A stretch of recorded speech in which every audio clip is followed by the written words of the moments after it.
নমস্কার বন্ধুরা, অর্পিতা সাহা চ্যানেলে আপনাদের সবাইকে স্বাগত। আজ আমি সানডে স্পেশাল চিকেন কারি বানাবো। এখানে চিকেনটা ভালো করে ধুয়ে নিয়েছি। চিকেনে নুন, হলুদ, ধনে গুঁড়ো, লঙ্কা গুঁড়ো, পরিমাণ মতো তেল দিয়ে দিয়েছি, ভালো করে মাখিয়ে নিয়েছি।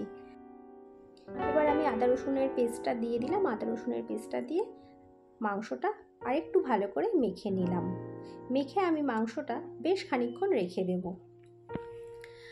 এবার আমি কড়াইতে তেল গরম করে নিলাম আর মাংসের জন্য বড় বড় করে আলু কেটে রেখেছি।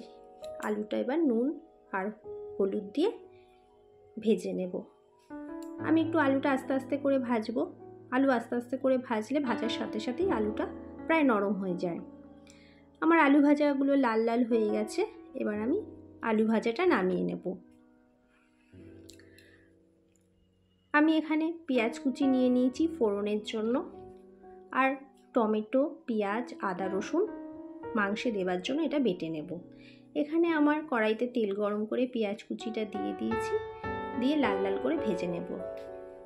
আমার কোচানো পেঁয়াজটা ভাজা হয়ে গেছে। এবার আমি বেটে রাখা মশলাটা পেঁয়াজের মধ্যে দিয়ে দিলাম। এবার বাটাটা আমি ভালো করে নেড়ে নেব। এটাকে আস্তে আস্তে করে কষাতে হবে। আমি এখানে কষানো প্রায় হয়ে গেছে, মশলার থেকে তেল ছেড়ে এসছে। এবার ম্যারিনেট করা মাংসটা আমি দিয়ে দিলাম। মাংসের মধ্যে বন্ধুরা আমি টমেটোও দিয়েছি। মাংসটা ভালো করে নেড়ে নেব। মাংসটা আমার কষানো হয়ে গেছে। আমি জল গরম করে ঝোলটা দেব।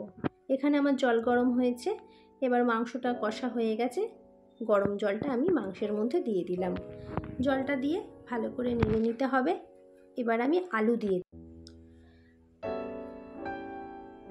দিয়ে এবার ভালো করে ঝোলটাকে নেড়ে নিচ্ছি। ঝোলটা আমার ফুটে ফুটে আসছে। এই যে সুন্দর আমার ঝোলটা ফুটে এসছে। এবার আমি চেরা কাঁচা লঙ্কা আর গরম মশলা দিয়ে দিয়েছি। ঝোলটা আমার হয়ে গেছে। আমি এবার মাংসটা আর একটু সময় দেব। আমার মাংসটা হয়ে গেছে। এবার আমি গ্যাস বন্ধ করে মাংসটা ঢাকা দিয়ে দিলাম।